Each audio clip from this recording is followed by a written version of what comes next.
Video का start करते हैं एक सवाल से जिसका जवाब आप सब मुझे नीचे कमेंट में अभी के अभी देंगे। सवाल यह है कि क्या हमें गर्मियों में भी फेस को मॉइस्चराइज रखने की जरूरत होती है? तो जवाब है हाँ, बिल्कुल होती है। क्या ऑयली स्किन वालों को भी फेस मॉइस्चराइजर की जरूरत होती है? बिल्कुल होती है। इन दोनों का जवाब है हाँ, और इसी को आगे मैं एक्सप्लेन करने वाली हूँ। आज की वीडियो में हम बात करेंगे कि आपका फेस जब मॉइस्चराइज होता है तो क्या बेनिफिट्स देता है, इसके क्या इफेक्ट्स होते हैं, और साथ ही साथ हम बात करेंगे कि आप अपनी स्किन के हिसाब से कौन सा मॉइस्चराइजर यूज कर सकते हैं। कुछ रिकमेंडेशंस मैं आपको अपनी दूंगी, लेकिन अगर आपके पास वो चीजें अवेलेबल नहीं है, वो ब्रांड्स अवेलेबल नहीं है, परफेक्टली फाइन। हम आपको ऐसे इंग्रेडिएंट बताएंगे जो आपको अपने मॉइस्चराइजर के अंदर देखते हैं, और अगर वो इंग्रेडिएंट होते हैं आपकी स्किन के हिसाब से तो आप वो भी ले सकते हैं। जितने भी यहाँ पर हम बात करेंगे ब्रांड्स की, वो सारे अनस्पॉन्सर्ड है, तो वो मेरे सारे अपने पर्सनल या मेरे जो पेशेंट्स ने अप्लाई किए थे या जो भी इंटरनेट पे इंफॉर्मेशन है उसके रिव्यू के हिसाब से मैं आपको उसका ऑनेस्ट रिव्यू देने वाली हूँ। बिल्कुल भी स्पॉन्सर्ड वीडियो ये नहीं होने वाली है। तो चलते हैं, देखते हैं सबसे पहले कि मॉइस्चराइजेशन आपकी स्किन के लिए क्यों जरूरी है। देखिए, जब हम लोग अपना फेस वॉश करते हैं ना, चाहे सर्दी हो चाहे गर्मी हो, तो हमारे फेस में से जो ऑयल होता है, जो सीबम होता है, जो डर्ट होता है, उसकी लेयर हट जाती है। फेस आपका ड्राई तरफ चला जाता है। तो अगर तो आपकी ड्राई स्किन है तो वो फेस वॉश करने के बाद आपकी स्किन और ड्राई हो जाती है, इसलिए आपको फेस में मॉइस्चराइजेशन की जरूरत ज्यादा पड़ जाती है। पर अगर तो आपका फेस ऑयली है, अगर आपकी स्किन ऑयली या कॉम्बिनेशन स्किन है, तो जब आप फेस वॉश करते हैं तो आपकी स्किन पे से जो लेयर होती है, सीबम की टॉप लेयर होती है ऑयल की, वो हट जाती है। स्किन पे ये इफेक्ट आता है कि आपकी स्किन ड्राई हो गई है, तो उसको ये सिग्नल मिलते हैं कि भाई स्किन ड्राई हो रही है, तो सीबम और बनाओ ताकि इस जो ड्राई स्किन है वो आपका टैकल हो सके। हकीकत में आपकी स्किन ऑलरेडी ऑयली होती है, लेकिन उसको ऐसे सिग्नल्स मिलते हैं कि नहीं भाई और ऑयल बनाओ, तो आपकी स्किन और ऑयल ज्यादा बनाने लगती है, और यही विशियस सर्कल चलता रहता है। तो आपकी जो स्किन होती है वो ज्यादा ऑयली हो जाती है थोड़े टाइम के बाद। काफी बार ये नोट किया होगा जिनकी ऑयली स्किन है कि जब फेस वॉश करते हैं तब तो बढ़िया सी स्किन रहती है, लेकिन कुछ टाइम के बाद स्किन में ऑयल ज्यादा बनने लगता है। तो उसकी वजह यही होती है। इसके लिए ऑयली स्किन वालों को भी मॉइस्चराइजर की जरूरत बहुत हद तक होती है। सिर्फ उनका जो मॉइस्चराइजर होता है ना, वो ड्राई स्किन वालों से थोड़ा सा अलग होता है। वो हम आगे अपने डिस्कस करने वाले हैं।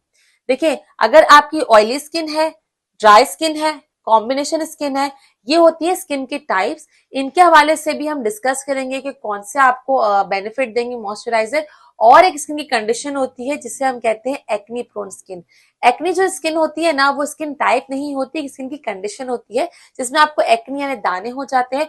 उनके हवाले से भी हम डिस्कस करेंगे कि कौन से मॉइस्चराइजर आप यूज कर सकते हैं। अगर आपकी ड्राई स्किन है तो आप जो भी मॉइस्चराइजेशन यूज करेंगे उसमें ये इंग्रेडिएंट होने चाहिए, जैसे ceramides, glycerin, oils, shea butter, cocoa butter. अगर मैं अपने कुछ रिकमेंडेशंस की बात करूं तो मेरे रिकमेंडेशंस हैं ये: Venusia max cream, Cetaphil DAM cream, Aveeno moisturiser, Bioderma Atoderm, Derma ceramide और Derma Coca vitamin E cream. और अगर आपकी ऑयली स्किन है तो आप अपने मॉइस्चराइजर्स में जो इंग्रेडिएंट देखेंगे वो होंगे सेरामाइड, ग्लिसरीन, पेंटोथेनॉल, जिंक पीसीए और एलेंटोइन।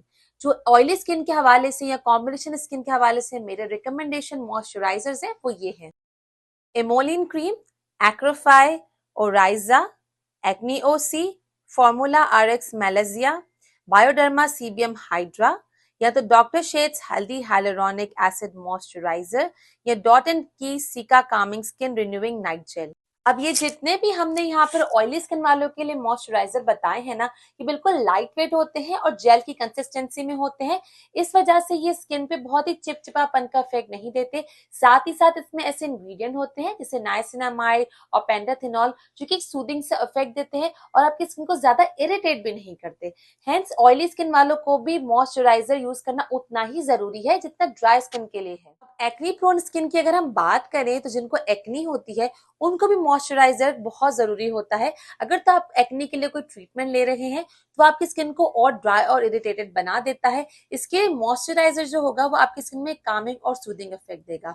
और अगर जो एक्ने होती है ना, वो उसकी इरिटेशन को, रेडनेस को, इचिंग को ये मॉइस्चराइजर जो है वो कम करते हैं काफी हद तक। इसलिए अगर आपको एक्ने है तो भी आप मॉइस्चराइजर जरूर इस्तेमाल करेंगे और कोशिश कर कर दिन में 2 दफा करेंगे। अगर आपकी बहुत ज्यादा ऑयली स्किन है तो आप सुबह मिस कर सकते हैं, लेकिन नाइट में सोने से पहले आप जरूर मॉइस्चराइजर अपने फेस पे अप्लाई करेंगे ही करेंगे। अगर मैं एक्ने प्रोन स्किन के लिए कुछ रिकमेंडेशंस दूं तो वो रिकमेंडेशंस ये होने वाले हैं। एक्सेला, इमोलिन, डॉक्टर शेड्स का एलो पेंटाथेनॉल हाइड्रेटिंग जेल, न्यूट्रोजिना का हाइड्रो बूस्ट, बायोडर्मा सीबियम हाइड्रा और मिनामिलिस का B5 मॉइस्चराइजर। अब आते हैं सेंसिटिव स्किन की तरफ, जो कि मेरी स्किन है। देखिए, जो सेंसिटिव स्किन होती है ना, उसमें आप कुछ भी लगा लेंगे तो आपकी स्किन और ज्यादा सेंसिटिव हो जाती है। इवन आप मॉइस्चराइजर भी लगाएंगे ना तो भी बहुत चांसेस है कि आपके जो स्किन है वो रेड हो जाए, इचीनेस उसमें आ जाए, खुजली हो जाए। इसके लिए जो भी रिकमेंडेशन मैं आपको देने वाली हूँ, ये मैं खुद भी अप्लाई करती हूँ अपनी स्किन पे। जो भी अगर आपकी सेंसिटिव स्किन वाले हैं, आप हैं या आपकी फैमिली में कोई है, उनको बहुत जरूरी है मॉइस्चराइजर लगाना, ताकि उनकी इचिंग, रेडनेस और जितना भी खुजली का इफेक्ट है ना वो खत्म हो जाए, कम से कम हो जाए। और जरूरी है कि आप दिन में कम से कम 2 दफा ये मॉइस्चराइजर बिल्कुल लगाएं। जो मेरी रिकमेंडेशन है सेंसिटिव स्किन को लेकर वो ये है: Cetaphil DAM cream, Emolene cream, V Green का मॉइस्चराइजर, रिक्विल सेरामाइड का hyaluronic acid moisturiser, formula RX barrier cream और साथ ही साथ डॉट एंड की का बैरियर रिपेयर क्रीम। अब ये सारे क्रीम्स और इनके इंग्रेडिएंट तो हमने डिस्कस कर लिए। अब आता है मेन इंपॉर्टेंट क्वेश्चन कि इसे कब और कैसे अप्लाई करेंगे। आप इसे डे में और नाइट पे भी अप्लाई करेंगे। अगर हम डे के रूटीन के हवाले से बात करें तो जब मॉर्निंग में आप कोई भी फेस क्लींस करेंगे, फेस को वॉश करेंगे, उसके बाद जब आप फेस हल्का हल्का सा डैम्प होगा यानी हल्का हल्का सा गीला होगा तो आप अपना सिरम अप्लाई करेंगे। अगर आप सिरम अप्लाई करते हैं तो, अगर आप सिरम अप्लाई करते हैं तो फेस वॉश के बाद सिरम अप्लाई करेंगे। सिरम के बाद आप मॉइस्चराइजर अप्लाई करेंगे और मॉइस्चराइजर के बाद आप अपना सनस्क्रीन यानी SPF का प्रोटेक्शन अप्लाई करेंगे। अब आती है नाइट रूटीन की बारी, जो कि थोड़ा सा ट्रिकी है, इसलिए गौर से सुनिएगा। 2 किस्म के लोग होते हैं, एक तो वो जो कि एक्टिव्स यूज करते हैं, यानी एक्टिव से मेरा मुराद है रेटिनॉल्स और बाकी सीरम्स, और एक किस्म के लोग ऐसे होते हैं जो कि एक्टिव इंग्रेडिएंट यूज नहीं करते। अगर तो आप किसी किस्म के एक्टिव इंग्रेडिएंट यूज नहीं करते या नाइट क्रीम यूज नहीं करते तो आप अपना पहले फेस क्लींस करेंगे ताकि मॉर्निंग के जितने भी सीरम्स थे और SPF था वो वॉश आउट हो जाए, और उसके बाद अपने फेस पे थिक लेयर ऑफ मॉइस्चराइजर की लगाएंगे and then you can sleep. अगर आप एक्टिव्स यूज करते हैं तो उससे भी 2 किस्म के लोग आते हैं। एक वो होते हैं जो कि जिन्होंने न्यू एक्टिव इस्तेमाल करना शुरू किया है, न्यू रेटिनॉल का यूज स्टार्ट किया है, या वो रेटिनॉल पहले से यूज करते आ रहे हैं लेकिन उनके स्किन पे ज्यादा इन्फ्लेमेशन और इरिटेशन हो जाती है। और दूसरे किस्म के लोग ऐसे होते हैं जो कि बहुत हाई कंसेंट्रेशन में रेटिनॉल यूज करते आ रही हैं और उसकी स्किन अब इससे यूज टू हो गई है। अगर तो आप पहली कैटेगरी में फॉल करते हैं, यानी नया नया आपने रेटिनॉल या एक्टिव इस्तेमाल करना स्टार्ट किए हैं या आपको वो ज्यादा इरिटेशन करते हैं, उन लोगों के लिए पहला फेस क्लींस करेंगे, मॉइस्चराइजेशन की एक अच्छी सी एक लेयर देंगे, उसके बाद आप अपने एक्टिव्स अप्लाई करेंगे यानी नाइट क्रीम अप्लाई करेंगे।